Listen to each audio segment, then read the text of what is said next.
Usually, when someone's summoned into another world, their class turns out to be a hero, and their destiny is to save the world from the demon lord. But Oda Akira isn't that kind of guy.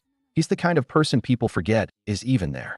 His quiet, unassuming nature, though, turns out to be his greatest strength. Because when his entire class gets swept away into a fantasy world, Akira slips easily into a new role, one nobody expected, the silent assassin. Our story begins on a stormy night.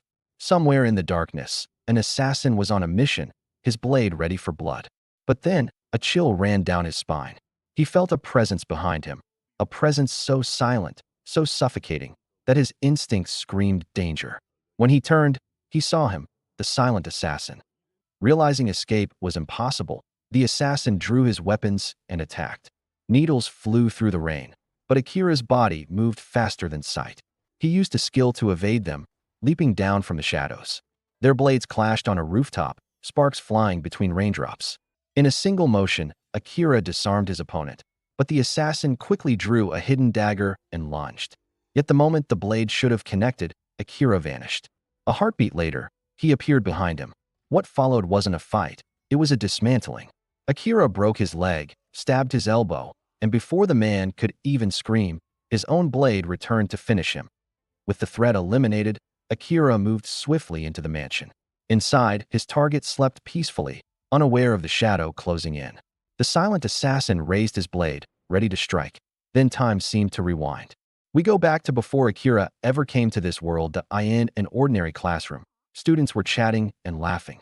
Tsukasa, the class president, was busy with his paperwork, while the kind-hearted Shirori helped others with theirs. Nearby, Asahina noticed Akira quietly reading a light novel. Nane sneaked up behind him and asked what he was reading. Without looking up, Akira said he just read whatever he could find for free. Nane asked him to recommend something good next time, then left. To Akira, conversations always felt like mini-crises, but the real crisis was just about to begin. Suddenly, Akira's phone glitched, and a glowing magic circle appeared beneath the entire class. In an instant, the room was gone. When they opened their eyes, they were standing in a grand castle. A voice echoed, and an old man appeared, telling them the king wished to speak. Before long, he introduced himself as the ruler of the Retis Kingdom, the largest nation on the human continent of Morrigan. He explained that the kingdom was at war with the demon lord, and that only a hero summoned from another world could save them. Akira's mind went blank. He'd read this exact setup in countless stories, but never thought he'd live one. To identify the hero among them. Each student was told to place their hand on a magic crystal and silently think the word status. The first student tried it and got the class animal trainer. The second, Yuki disenchanter, another one Tomoya, got knight. Shirori turned out to be a healer. The old man explained that everyone could see their own status without the crystal as well. Nanes checked and got wind mage. Curious, he asked Akira about his. Reluctantly, Akira replied that he was an assassin. But when Akira looked at his stats, something didn't add up. His numbers were far higher than anyone else's. His skill conceal presence was already maxed out. Finally, Tsukasa, the class president, stepped up. When he touched the crystal, the words, "chosen hero," appeared, and everyone cheered. It made sense. Tsukasa was smart, athletic, popular. The old man praised him, noting that even at level 1, his attack power was double that of ordinary people, but Akira couldn't focus. His anxiety grew as he realized his own stats were far beyond even Tsukasa's. Something was wrong. Not wanting to draw attention, he quietly activated Conceal Presence. Even Nanes, standing beside him, couldn't sense him anymore. When everyone finished, they were escorted to their rooms for the night. Still cloaked, Akira followed at a distance. On the way, he noticed something hidden in the ceiling, a small orb. A surveillance camera. His suspicions deepened. The king was hiding something. But what Akira didn't know was that someone had already sensed him despite his concealment. In his room, Akira found a set of clothes and basic supplies. Deciding to investigate, he slipped out into the night. For the first time, he saw the city beneath the stars, beautiful, alien, alive.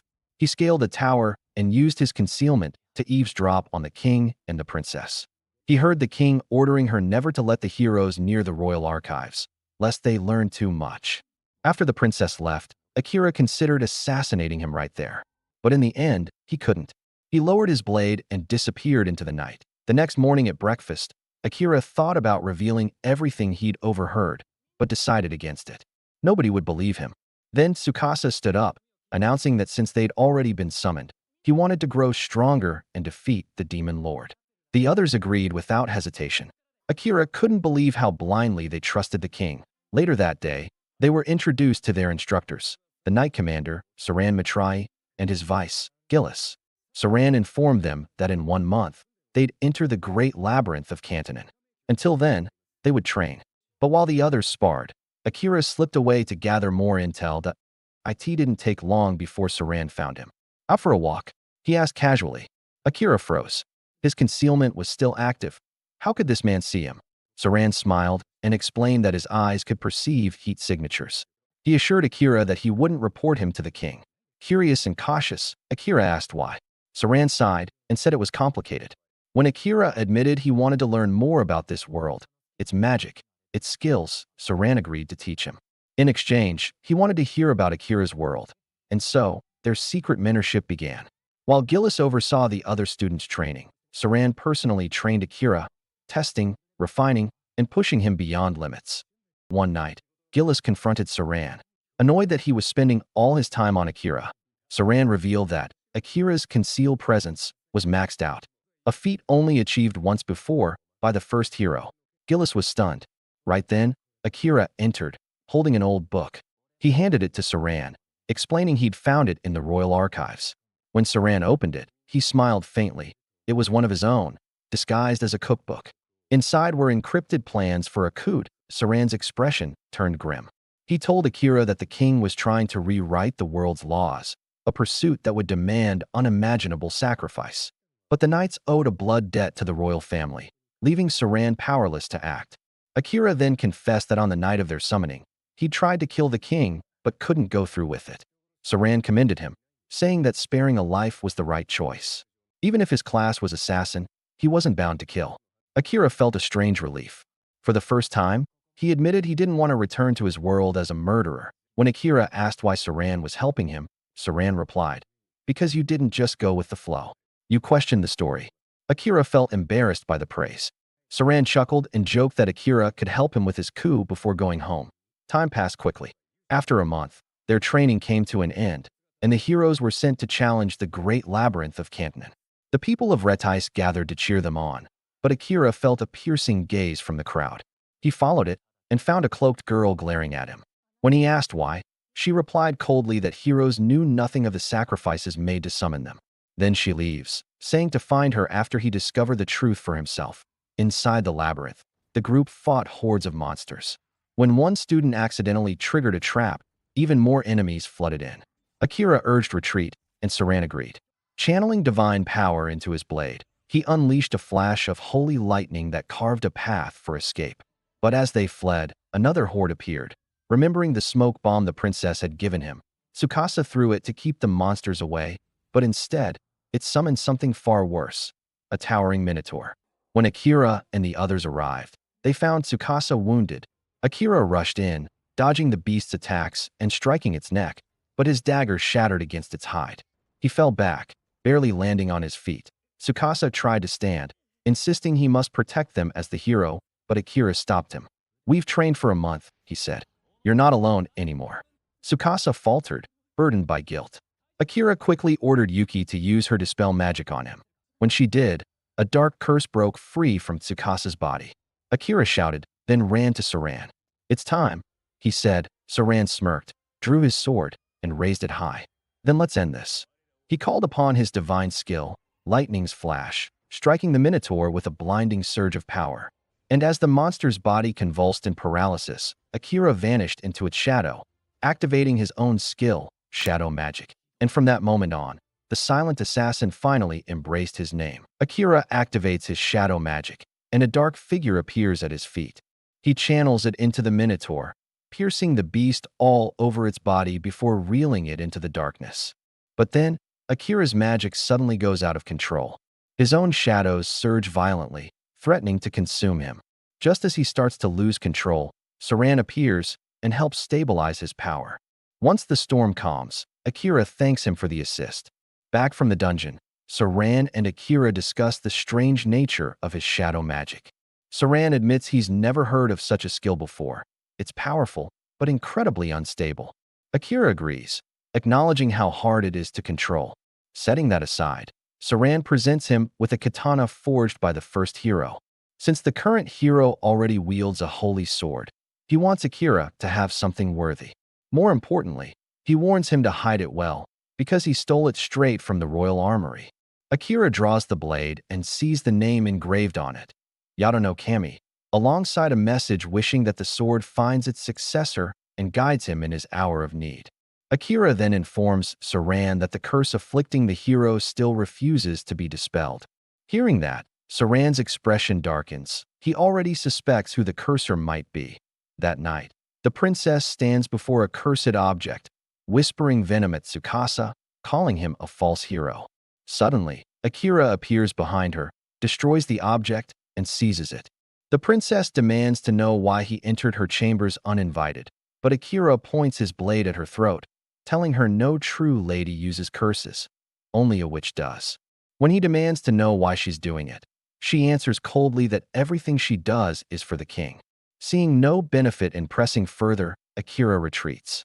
After he leaves, the princess reveals several more curse objects hidden across the room, each targeting someone else. Meanwhile, Akira brings the destroyed curse to Saran, frustrated that the king still hasn't given up. He tells Saran that even after confronting the princess, risking his own identity, she wouldn't give a straight answer. Saran sighs, revealing that the princess is just a pawn to the king now. He warns Akira not to stay in the castle that night, since she'll likely curse the rest of their classmates next. Hearing that, Akira wishes his real world had people like Saran. Half-jokingly, Saran says Akira should take him there when he returns home, making Akira immediately take it back with a smirk. The next morning, Akira wakes to the sound of chaos outside. He rushes out to see Tsukasa standing over a lifeless body, Commander Saran's. Akira is frozen in shock. Before he can process it, his classmates start accusing him of murder, claiming the dagger used to stab Saran is his. Akira argues that his dagger shattered in the dungeon, but no one listens. He quickly realizes that the princess's curse has taken hold of them. Even Tsukasa tries to defend him, but the king declares Akira guilty and orders his execution. Realizing he's been set up, Akira vanishes using his concealment skill and escapes the knights. He then seeks out Vice Captain Gillis, who informs him that the Real killers are the king's assassins, the Night Ravens, and that they're now hunting him. Gillis tells him to take the provisions Saran left behind and flee the kingdom. With a heavy heart, Akira gathers Saran's belongings and leaves the kingdom behind. That night, the princess reports to the king that she's successfully cursed everyone except the hero, and that they're now ready to declare war on the east. The king orders her to send the Night Ravens after Akira to ensure he's eliminated. Meanwhile, Akira hides deep within the dungeon, remembering Saran's advice that it's the safest place to vanish. He recalls their conversations about how the monsters grow stronger with each level and how concealment won't fool beasts with heightened senses. Day after day, Akira trains relentlessly, honing his assassination skills and pushing deeper underground to reach level 100. Every 10 floors, he faces a powerful boss, often getting knocked down but always rising again. Using his shadow magic, he overwhelms them one by one. Eventually, exhaustion catches up and he collapses. Just before losing consciousness, he hears a strange voice disabling his magic and healing his body. Meanwhile, back at the kingdom, Tsukasa gathers his cursed classmates and insists they leave the city. Most refuse, still under the princess's control. Only Asahina, Yuki, and Cheyenne agree to follow. Others followed afterwards too. Surprisingly, they encounter no resistance when leaving. Tsukasa asks why they chose to come, and Yuki explains that everyone who followed him seems to be free from the curse. Asahina adds that his hazy memory recalls breaking crystal shards in an unfamiliar room while holding a katana. Though he has no idea where it came from the shadows, Gillis watches the heroes group depart, relieved that his manipulation magic was strong enough to free them. Asahina, however, quietly regrets not siding with Akira. Curse or not, a flashback shows Asahina returning home from school, stumbling upon Akira working at a construction site. Akira begs him to keep it secret, especially from his sister, who attends the same school as a first year. Asahina agrees and is shocked to learn Akira even has a sister. When he shows Akira a picture of his own, both are surprised to find that their sisters are actually friends. Deep within the dungeon, Akira awakens, surprised to feel no pain. He checks his status window and is stunned. His HP is nearly full, and his shadow magic has jumped from level 3 to 5. Though confused, he presses onward, descending to floor 75. There, a slime suddenly drops from the ceiling. Akira reacts instantly, slashing it apart, only to watch an elf girl emerge from its dissolving body. He activates a new skill called World Eyes, and a flood of information pours into his mind. The data surge nearly overwhelms him, forcing him to cancel the skill before his head explodes. The elf awakens, disoriented. Akira notes that her HP is critically low, barely 2%, and that she possesses the same skill as him. When she asks where they are, he tells her they're on floor 75 before she collapses again. Concerned, Akira carries her to a safer spot on floor 69. Later, she wakes up starving. Akira smiles and offers her water, then food, which she devours like she hasn't eaten in days. When she finishes, she asks why they're on floor 69 instead of 75. Akira explains that he moved her closer to a water source. She warns him not to touch her inappropriately since she's of royal blood, and Akira quickly assures her he's not interested, telling her to get some rest. They'll need it tomorrow. The next day, they travel together, helping each other clear floors until they reach level 80. There, they find the boss chamber and enter. Inside awaits a massive dragon. The elf uses gravity magic to restrain it while Akira conceals his presence to strike, but the dragon senses him and sends him flying. The elf shouts for him to diffuse his mana to avoid detection. Not fully understanding, Akira improvises. He manipulates the surrounding shadows, confusing the dragon before striking from above. The final blow lands clean, and the dragon collapses. Impressed, the elf asks how he did it, and Akira replies that he simply drew power from the ambient mana around them. She's stunned that he can even do that. But before they can rest, the dragon's body begins to glow, signaling that their next challenge is just about to begin. The dragon shifts form, its massive frame collapsing inward until what remains is a giant blue cat. Amelia activates her world eye, and the truth becomes clear. The creature is a shapeshifter. That explains everything. A true dragon wouldn't have gone down so easily. Akira watches her in awe, impressed by how naturally she wields that skill. Amelia tilts her head and asks why he hasn't used his own yet. Akira admits his level is too low to use it properly, but Amelia disagrees. She believes he's subconsciously rejecting the skill. Before Akira can answer, the black cat stirs and speaks in a calm, tired voice. He laments his defeat, brought down by a mere human and an elf, even after taking on a dragon's form. Akira freezes, stunned to hear the creature talk. The cat notices and huffs, offended. "Don't lump me in with those mindless beasts," he says, his golden eyes narrowing. "I was created by the demon lord himself, a being of superior intellect." Akira's tone hardens. "That doesn't matter. You're still finished." The cat shrugs, unbothered by his fate. "I don't care about dying," he murmurs. "But I do have a message for you, Akira. The demon lord awaits you in his castle, deep within the demon continent of Volcano." That statement jolts Akira. How does he know about me? He demands. And why does he want me to come to him? The cat gives a small, knowing smile. "The demon lord's mind is beyond your understanding. I can't say more." Then he lies down, weary. "Now end it. Do what you came here to do." Akira hesitates. "No," the cat chuckles. "Stop pretending to be noble. Humans always see demons and monsters as enemies." "Not me," Akira replies. "My only enemies are the king and his kind. You're not one of them." Amelia interjects, reminding him that the boss room door won't open unless the boss dies. Or they do. The cat agrees, amused. "So what's your plan, human? Starve to death here?" Akira folds his arms. "I don't want to kill you. You can talk. That means there's more to you than instinct. There must be another way out." Amelia's eyes light up. "There is," she recalls. "If you form a pact with him, make him your familiar, the system will stop recognizing him as a boss monster. The door will open." The cat bursts out laughing. "That's impossible. Only a skilled mage with absolute mana control could manage that ritual. He doesn't have it." Amelia smirks. "You're wrong. Akira already detached his mana during your fight. Even the first hero struggled with that. He surpassed the limit." Akira raises an eyebrow. "What happens if I fail?" The cat's tone darkens. Then one of us dies. Or both. Akira doesn't flinch. I'll take that risk. The cat blinks, baffled. You're insane. Fine, do it. I don't care anymore. His apathy angers Akira. You really don't care if you live or die? Living brings no joy, the cat replies flatly. Then I'll change that, Akira says. But first, how do I start? Amelia explains softly. Give him a new name. Akira studies the cat's dark fur, sleek as midnight. Your name is Night, he says. The cat doesn't react.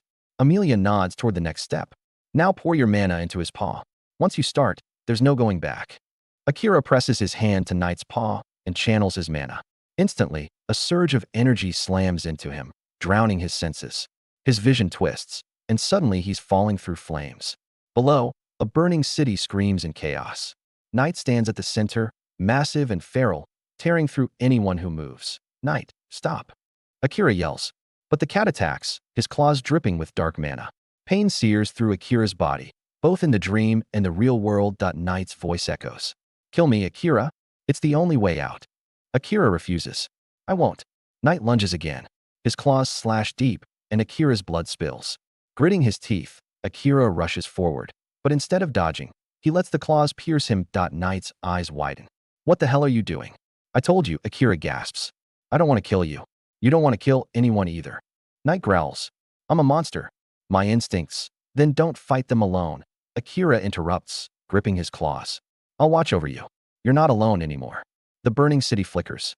Light seeps into the dreamscape as the darkness fades. Night shrinks back to his smaller form and rests in Akira's arms, purring faintly. The rising sun paints the world in peace. The first warmth Night has felt in ages. When Akira opens his eyes, the ritual is complete. A golden mark glows on his hand, mirrored by a golden sigil on Night's forehead. Amelia smiles in relief. It worked. Your souls are linked. Night stretches and looks at his new master. Fine, he says with a small grin. Let's see how far you'll go, human. He bows. I swear my life to your service.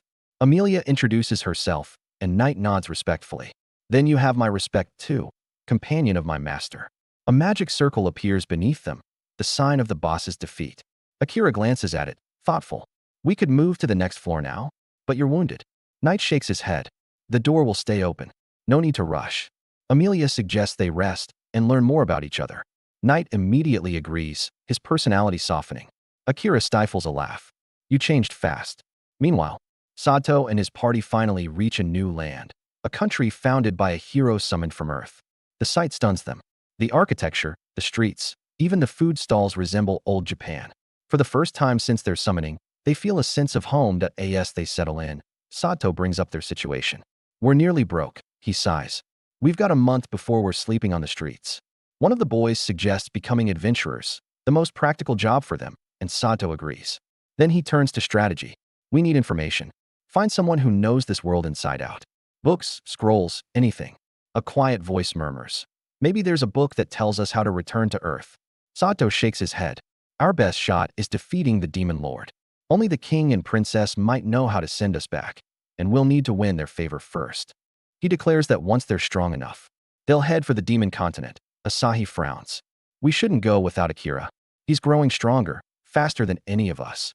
We'll need him. Some agree. Others mutter that Akira might have killed Commander Saren. The tension builds until the girls intervene, urging calm. Everyone turns to Sato for a decision. He sighs. Asahi's right. Akira's stronger than we are, but working with him won't be easy. He's distant. We were classmates since kindergarten, and he doesn't even remember me. Shock ripples through the group. Sato continues. The legends say only the hero's holy sword can slay the demon lord. That means I need to become strong enough to do it. Until then, we train. Here, back in the dungeon, Amelia shares her story with Akira and Night. Her voice trembles as she recalls how her own sister betrayed her, driving her out of their homeland. Cornered on a cliff, she used gravity magic to survive the fall into a raging river. Wounded and weak, she was swallowed by a black slime, and then woke up in the dungeon, rescued by Akira. Akira frowns at the cruelty of her tale. Night, however, questions it. Slimes don't eat people, he says. And if one had, you'd be digested by now. Amelia shrugs. I don't know, but I'm grateful. That slime led me to you. Akira suggests she return home and reconcile with her sister, but Amelia shakes her head. It's too late. Maybe not, he says gently. Family always finds a way. I've got a sister too. Cheeky, but I'd do anything for her. Amelia and Knight glance at each other. You want to go back to your world? She asks. Yeah. Akira replies quietly. But first, there's something I have to do. He speaks of Saren, the man who taught him how to survive here. His voice tightens with rage. The king and princess had him assassinated. I'll kill them both. His aura flares, thick with killing intent. Amelia flinches. Knight steps back. Akira. Amelia shouts, pulling him out of the fury. He exhales slowly, regaining control. To ease the tension, he pulls out a glove and tosses it playfully. Knight's instincts kick in, and he chases it immediately. Akira grins. Still works. Cats are cats. Amelia laughs and joins in, petting Knight's soft fur. Knight protests. This is no time for games. Our souls are linked. If one dies, the other does too. Akira chuckles. I know. I'm just happy my familiar's a cat. Amelia sighs. I'm jealous. I love cats too. When the laughter fades, they prepare to leave. Akira asks where the teleportation circle will take them, but Knight shakes his head. No clue. Only a few demons still know how to make those. Akira smirks. Then I'll find them. Make them work for me. Amelia recalls an old tale. Pale blue circles take travelers to the place they most desire. If several people step in, it reacts to one person's wish, she warns. Akira nods. That could be a problem. Amelia smiles softly. I don't care where it takes us, as long as it's with you. He doesn't answer. His thoughts drift to his family, then to his vengeance. One must wait for the other. As they step into the circle, light engulfs them. When it fades, they find themselves in a vast forest beneath a towering, luminous tree. Amelia's eyes widen in shock. Knight identifies it instantly, the world tree. Before they can process it, an arrow whistles through the air. Akira reacts on instinct, pulling Amelia aside just in time. He deflects the next arrow with his dagger, dashes forward, and tackles the archer to the ground. Amelia gasps. Liam. The elf glares at her. Traitor. Run while you still can. Akira knocks him unconscious, but it's too late. The forest rustles, and they're surrounded. At the front stands Amelia's sister, Kilika, bow in hand and fury in her eyes. So, Kilika says coldly, You've returned, dear sister. Then die where you stand. That wraps up today's recap. What do you think about this episode? Drop your thought in the comment. And if you liked this recap, don't forget to like, subscribe, and turn on the notifications so you never miss the next one.